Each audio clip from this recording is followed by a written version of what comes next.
What up, homie? Welcome to Oddie Foodies. It's where I cook strange food for the boys, and hopefully they won't die. So we got some glazed donut, and then we got some tuna. We are going to make some glazed donut tuna sandwich. Damn, that's a mouthful. We gotta start with the tuna. One stroke at a time. One tuna, two tuna, three tuna. That can has a lot more meat than that one. Like, what's going on here? Four tuna. Now, as you can see, all these tuna are really wet, especially these two. And so we gotta train them, right? Because nobody like a moist tuna sandwich. Oh, look at all that juice. Oh man, that's the good stuff right there. By the way, these are only like $2 something at Walmart for like 4 cans. Tuna is cheap, man. You hear that? She is moist. I mean the tuna is moist. We just stir it a little bit, mix it up, press it down, get all that juice out.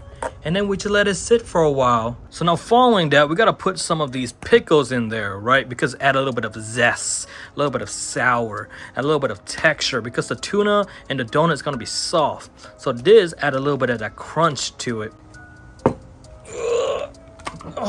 Oh, I thought I was gonna make a pop sound. I'm so sad. Now, we're cooking anything. Hand hygiene is extremely important.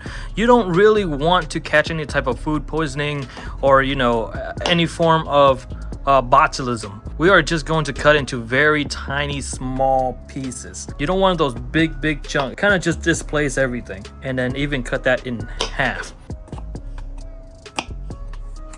Bam. And that should be enough. I love pickle. Now you know you gotta add some green onion, some organic green onion nonetheless, just to add some green into it, you know, get that fiber going.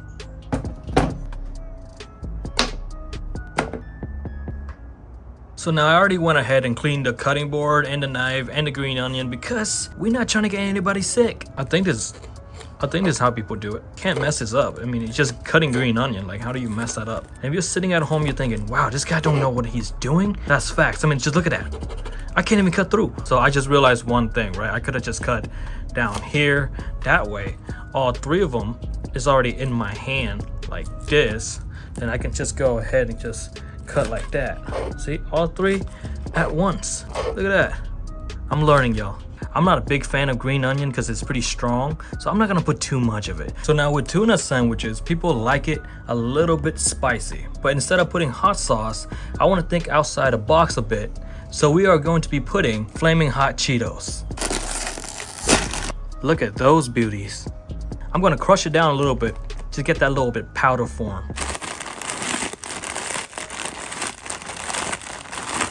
Now, it's not quite there yet, but I'm getting tired of squishing it with my hands, so we're gonna have to use some drastic measure.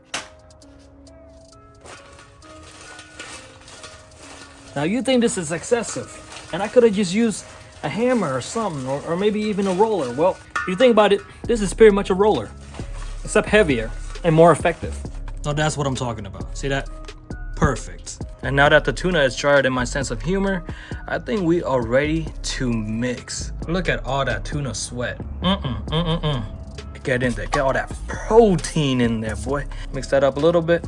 Now we gotta put in that zesty pickle. Zesty? Is it zesty or zesty? I don't know. Get in there, you are deployed. You gotta mix that up a little bit. Make sure you get that nice distribution. And now we gotta add our green onion. Get in there.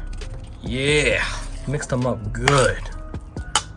Now we gotta add some sauce, right? And my go-to is mayo.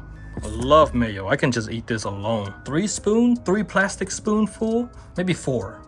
Yeah, let's try 4, see what happens. Now you gotta mix it up real well. Gotta get that mayo distributed everywhere. Everybody can get a little bit of mayo. Hey, look at that. It's all coming together, boy. It looks good. High protein, low fat, good omega-3. What else can you ask for? You know what else you can ask for? A little bit of soy sauce. Yeah. Not too much though, not too much. You don't want it to be too salty. Now we gotta put that aside a little bit so we can start cutting these delicious donut. You got everything here, sweet, sour, salty, protein. Is either gonna be really good or really bad. And bam, our donut is bisected. So let's start stuffing. This actually does not look bad. One down, stuff as much meat as you can inside that donut. Gorgeous. And then lastly, we gotta bring back our Cheeto. Oh yeah, look at that. Look at that. Make sure you mix that in well. Is that food truck worthy? I think it's food truck worthy. Just from aesthetic. I would eat this in my college day. Oh my God, look at that. I did not expect it to come out that aesthetically pleasing. Now let's feed it to the boys and see if this is a hit or a miss. So you're telling me you never eat this again? Yeah. Maybe we're not with the Cheetos. But you said a 7, man. How is 7 and you're not gonna eat it again? No, it's just the Cheetos. It's alright, man. You hurt my feeling already. I give it like an 8 out of 10. That's good. The contrast between sweet and savory is very unique. It's an odd combination. You're an odd combination. It's my turn. I don't know if y'all can see it. That looked fire. I don't know what they're talking about. I'm not gonna lie. It's not that great. I'm gonna give it like a 4.5, man. Matter of fact, I'm gonna give it a 5. It's just not supposed to be together. So I fed myself, I fed my boys. They're not satisfied with it, even though that one finished the whole sandwich. Peace.